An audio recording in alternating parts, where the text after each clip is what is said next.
dans cette industrie. Je présente les membres de mon équipe, Ghislaine Odonou, Camille Laplante, ainsi que moi-même, Samuel Bilodeau. Un bref résumé de des sujets qu'on va aborder aujourd'hui.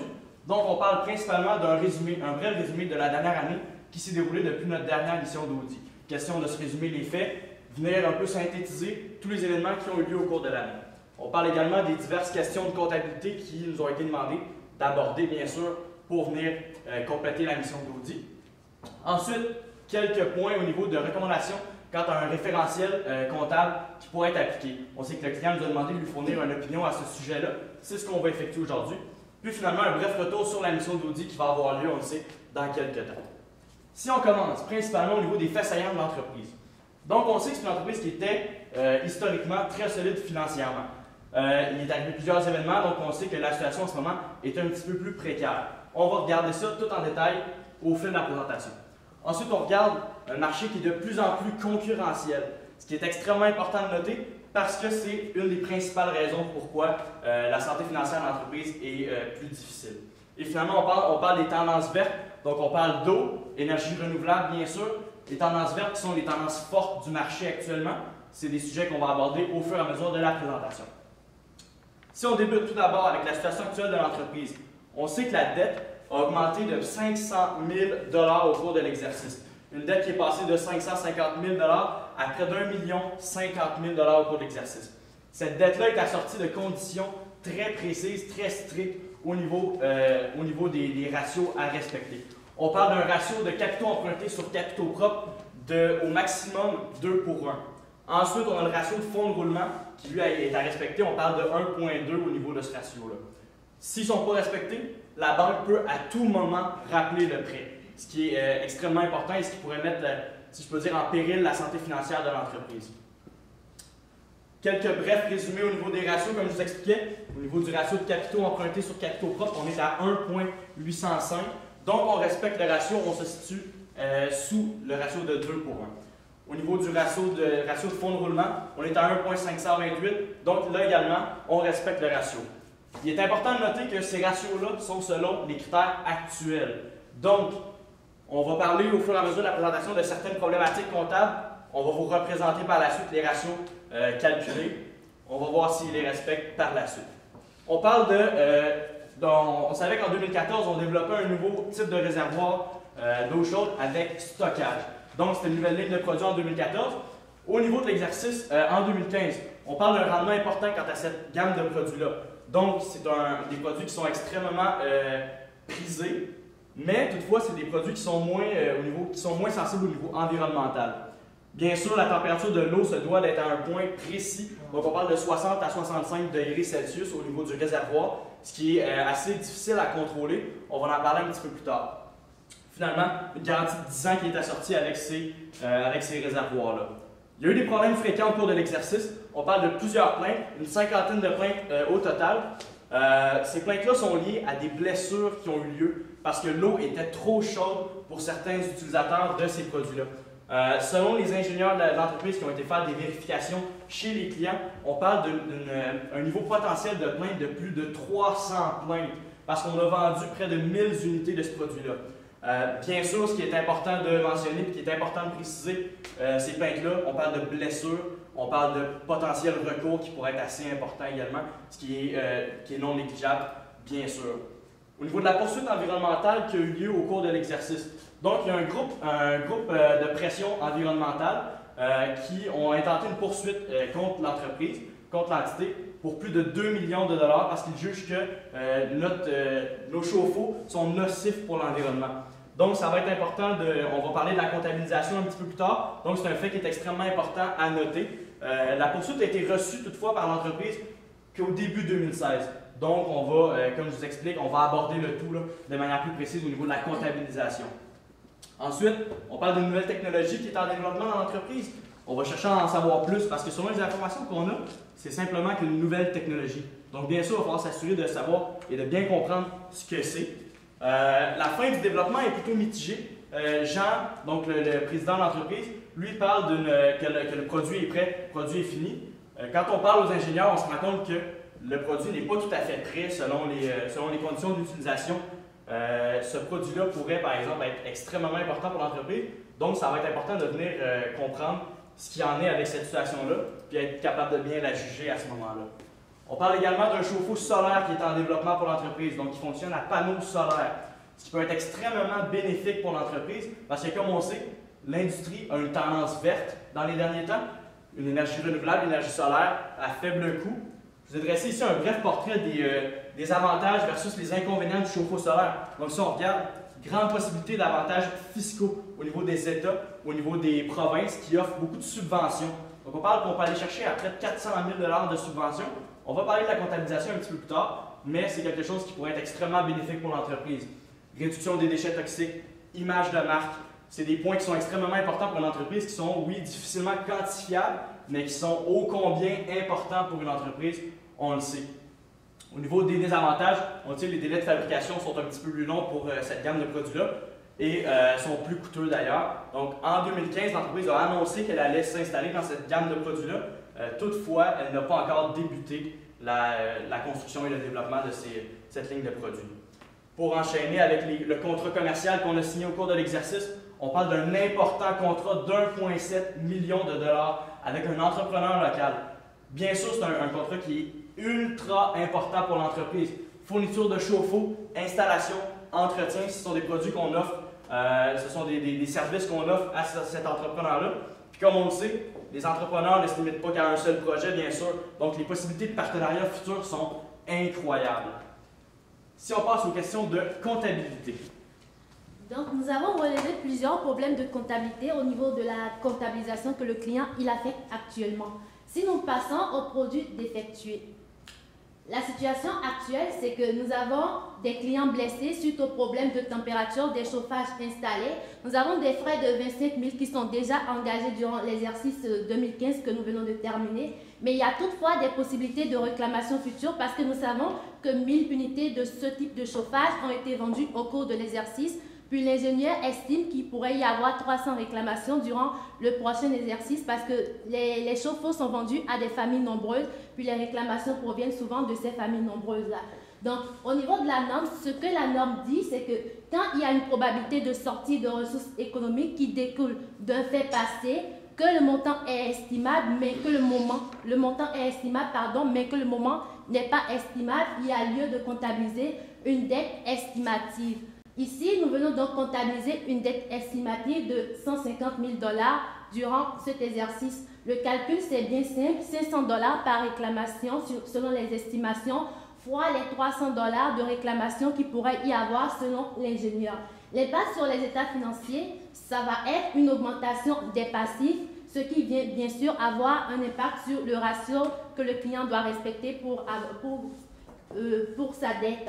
Donc, la justification du nombre de réclamations retenues, c'est que toutes les réclamations provenaient de familles nombreuses, puis l'ingénieur, c'est un expert et son avis est le plus fiable ici. Même quand M.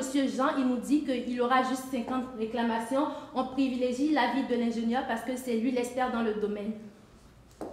Ensuite, nous passons aux poursuites. Nous savons qu'actuellement, il y a des poursuites d'un groupe de pression pour l'impact environnemental que le système vendu actuellement sur l'entreprise a sur l'environnement. Donc, le groupe de pression réclame 2 millions de dédommagements. Ce que la norme dit, c'est que lorsqu'il y a un événement qui est survenu après la fin d'année, mais avant la publication des états financiers, puis cet événement est un événement dont on ignorait l'existence dans l'exercice antérieur et que le montant est significatif, il faut venir présenter une note aux états financiers. Donc, dans notre cas, tous ces critères sont respectés. On viendra donc tout simplement présenter une note aux états financiers.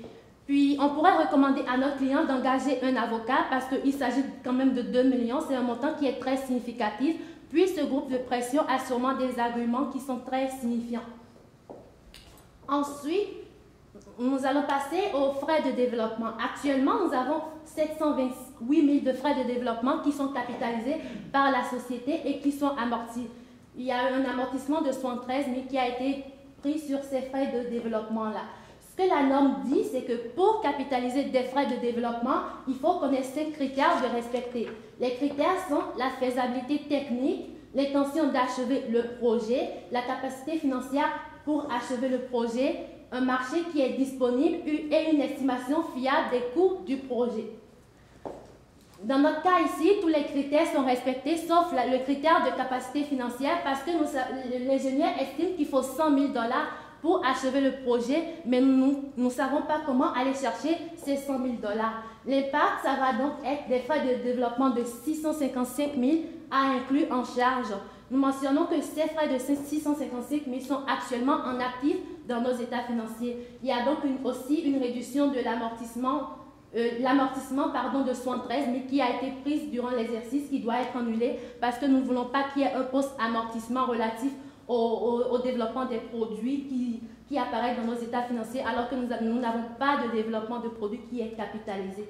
L'impact sur les états financiers, ça va donc être une réduction des actifs de 650 000 et une augmentation de nos charges de 650 000, ce qui est quand même un grand impact pour notre client ici. La recommandation pour le financement, ce serait de monnayer les comptes clients parce que nous savons que nous avons des comptes clients qui avoisinent 1 million $. Donc, le client, il pourrait monnayer ces comptes clients-là, puis aller chercher ces 100 000 de financement pour terminer le projet.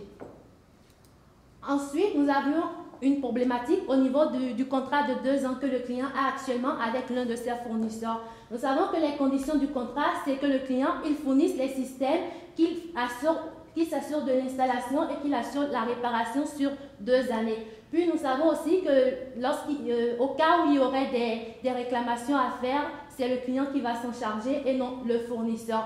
Donc actuellement, le client il comptabilise 750 000 de produits relatifs à des produits qui sont seulement livrés. L'installation n'est pas encore faite.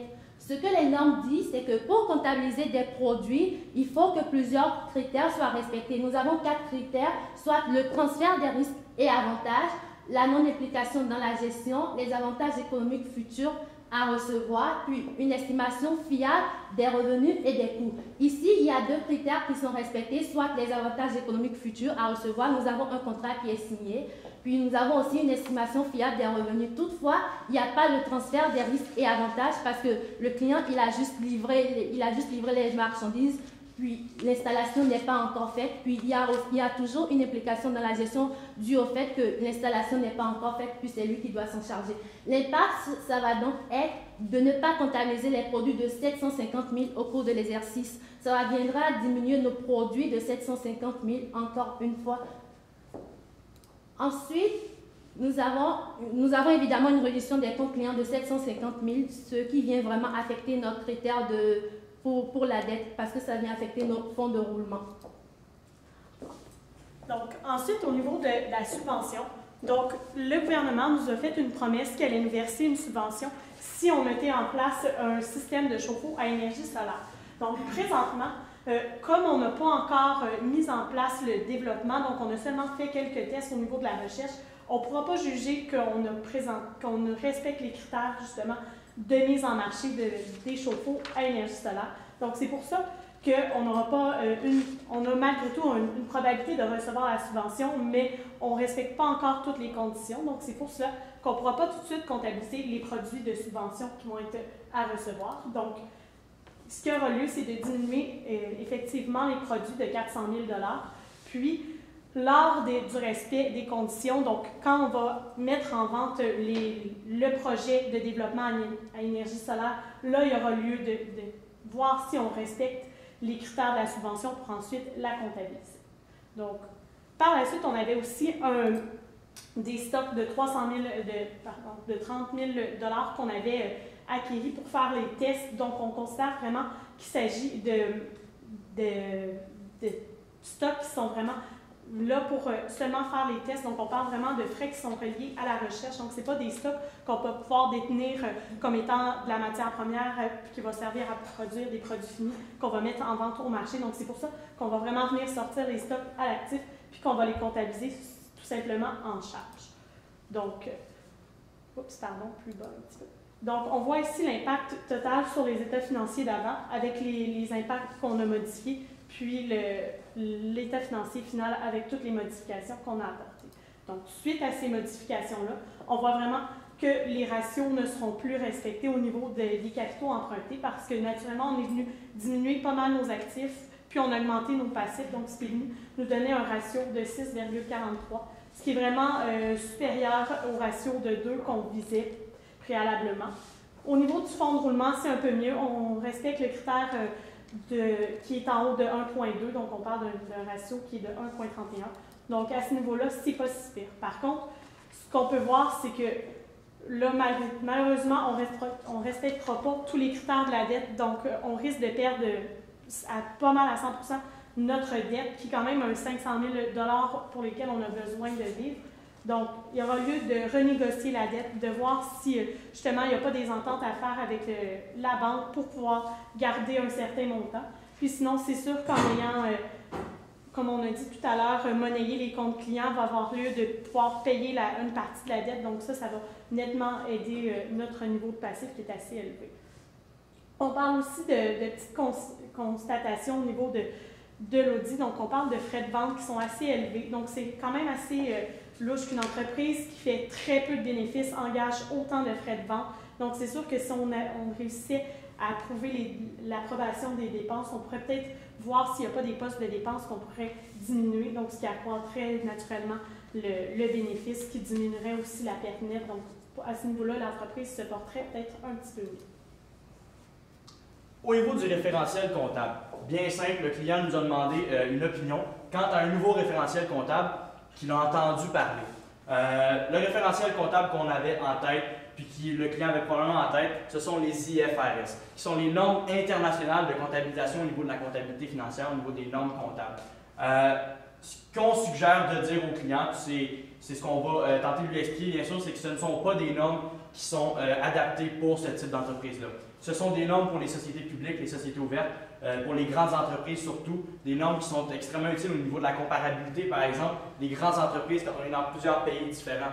Donc, on sait que ce sont des normes beaucoup plus complexes, donc beaucoup plus coûteuses d'application, demandent des connaissances extrêmement précises, les normes qui utilisent beaucoup plus le jugement. Donc, ce sont des normes, comme on dit, qui ne sont pas extrêmement bien constituées, bien applicables pour ce type d'entreprise-là. Parce que, comme on le sait, Monsieur Jean n'a pas les connaissances comptables adéquates pour faire l'utilisation de ça, ce qui nécessiterait bien sûr l'embauche de personnel extrêmement qualifié au niveau de l'application de ces normes-là.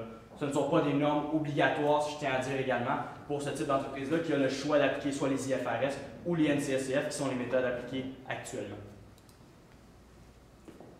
Donc, au niveau de l'audit, on sait qu'il y a vraiment un risque inhérent assez élevé, comme on vous a démontré tout au long. Donc, on sait qu'on est sur la limite des ratios dès le départ. Donc, c'est pour ça qu'on va vraiment venir mettre en place là, un risque d'audit qui est assez élevé. Donc, on va augmenter vraiment considérablement le nombre de travaux faits au niveau de l'audit.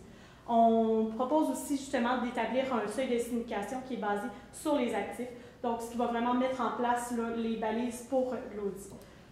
Donc, par la suite, on vous a vraiment présenté un récapitulatif de la situation actuelle. On vous a présenté les principaux problèmes comptables. Donc, on vous a montré comment comptabiliser les modifications, donc au niveau de la dette estimative, comment présenter en note aux états financiers la poursuite, comment venir régler là, la subvention, les frais de développement et tout ça, dans le but de justement vous faire prendre conscience que tout au long de son processus, Jean fait seulement tenter de diminuer les passifs, augmenter les actifs pour justement modifier ses ratios puis les respecter. Nous autres, on vous a démontré à quel point ce que Jean fait, c'est seulement pour truquer ses états financiers parce qu'on le voit réellement que dans le fond, il ne respecte pas son ratio d'emprunt, ce qui est vraiment dramatique là, parce qu'il risque de perdre là, son emprunt de 500 000 $. On vous a aussi présenté à quel point ce n'était pas applicable à votre société d'appliquer les IFRS. Donc, on vous conseillait vraiment de poursuivre avec les NCSCF. Puis, on vous a présenté aussi comment on allait encadrer l'audit au niveau du seuil de signification. Donc, ce qu'on peut vous proposer aussi, c'est que vous êtes une entreprise qui a la possibilité vraiment de développer un marché qui est plus RSDD. Donc, on parle de chauffe-eau à énergie solaire qui sont beaucoup plus verts. On vous propose vraiment d'aller de l'avant. C'est peut-être plus coûteux, mais ça vous permet d'avoir une meilleure image de marque. Puis on sait que de nos jours, l'environnement, c'est vraiment quelque chose qui est important. Donc on croit vraiment qu'il y a une possibilité d'affaires dans ce domaine-là. On sait que l'eau, c'est quelque chose qui est tenu pour acquis au Québec. Puis il va falloir faire de plus en plus attention. Alors c'est pour ça qu'on vous propose d'aller de l'avant avec les chauffe-eau d'énergie solaire. Merci. Nous sommes prêts à accueillir vos questions. La première question serait concernant les frais de développement. Si jamais on obtient le financement pour remettre à terme ce développement-là, est-ce que tous les coûts seraient capitalisables? Pouvez-vous répéter la question s'il vous plaît? Au niveau des frais de développement qui sont capitalisés, là, je vais aller plus dans le détail. On a... As-tu le cas pour moi? Donc, on a de la main-d'œuvre, des salaires, l'allocation des frais généraux, l'amortissement. Est-ce que tous ces frais-là seraient capitalisables? Dans le fond, tous les frais qui sont engagés et que nous considérons comme des frais de recherche, ils vont être passés en charge. Toutefois, les frais qui sont engagés et qui sont des frais de développement pourront être capitalisés. Mais on ne pourra pas faire une comptabilisation rétroactive, c'est-à-dire que les frais qui sont déjà engagés ne pourront pas être capitalisés. Ça va vraiment être les frais futurs qui entrent dans la catégorie de frais de développement qui pourront être capitalisés. Okay. Au niveau de la livraison, là, vous avez dit qu'on n'avait pas transféré tous les avantages économiques. Est-ce qu'une fois que c'est installé, à ce moment-là, on pourrait comptabiliser la totalité des revenus? Exactement. Une fois que l'installation est faite, on pourra comptabiliser la totalité des revenus. Toutefois, nous pourrons suggérer au client de vraiment faire une estimation des dédommagements qu'il aura à faire plus tard parce que nous savons que c'est lui qui va s'en occuper, puis de comptabiliser une dette estimative, de prendre une provision pour ce montant-là. Vous avez parlé de produits de subvention, là, à ce moment-là, que quand en ce moment, pas comptabilisable, mais éventuellement, si on n'est qu'à avoir la subvention, vous avez parlé qu'on mettrait ça en produit, c'est le traitement adéquat? Oui, dans le fond, on considère que la subvention est une subvention qui est liée au produit. Donc, on a deux options par la suite, là. Soit la comptabilisation directement en réduction des charges ou la comptabilisation directement en produit de subvention. Donc, c'est une des deux options qui vont être offertes là, à l'entreprise. Donc, comme j'ai dit, là, c'est une subvention qu'on considère qui est liée aux produits et non aux actifs. Dans le fond, si je peux me permettre, s'il y a des frais de développement qui sont capitalisés, donc on peut venir capitaliser le montant de la subvention puis l'amortir sur la même durée que les frais de développement aussi. Okay. Au niveau de tes états financiers audités, le fait que tu ne respectes pas tes ratios, c'est quoi l'impact? Ça.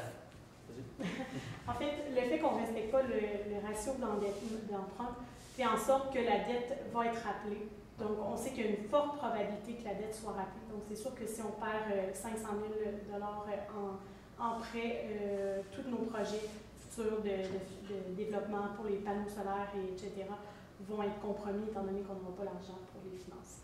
Également, si on peut se permettre de rajouter, on parlait de solutions en tant que telles de monnayer les comptes clients. Les comptes clients s'élèvent à près de 950 000 $. Donc, il y a moyen d'aller monnayer un plus grand montant que le 100 000 puis de venir en réduction de la dette. Venir là, aider au niveau financier à ce niveau-là. Est-ce que le 950 000 considère l'ajustement à la subvention? Je pense qu'il est inclus dans tes comptes à recevoir.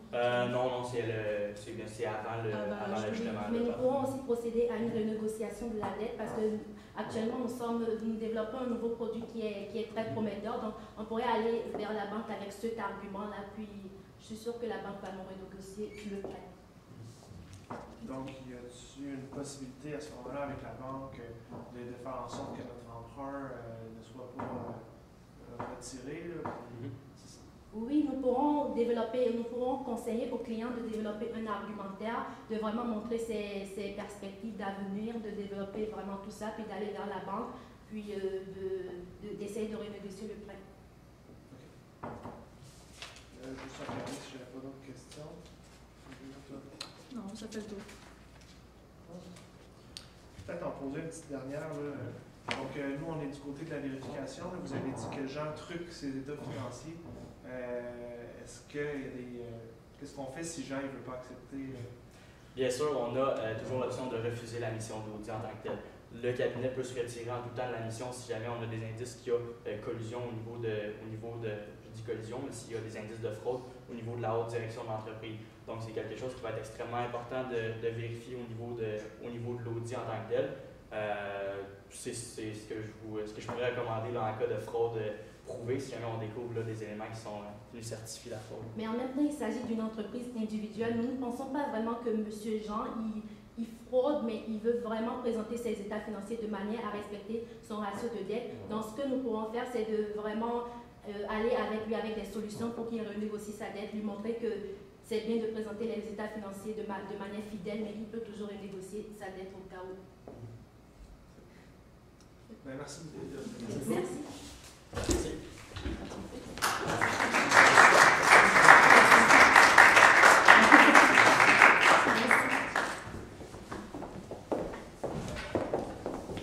Make sure I'ma be the man when I die.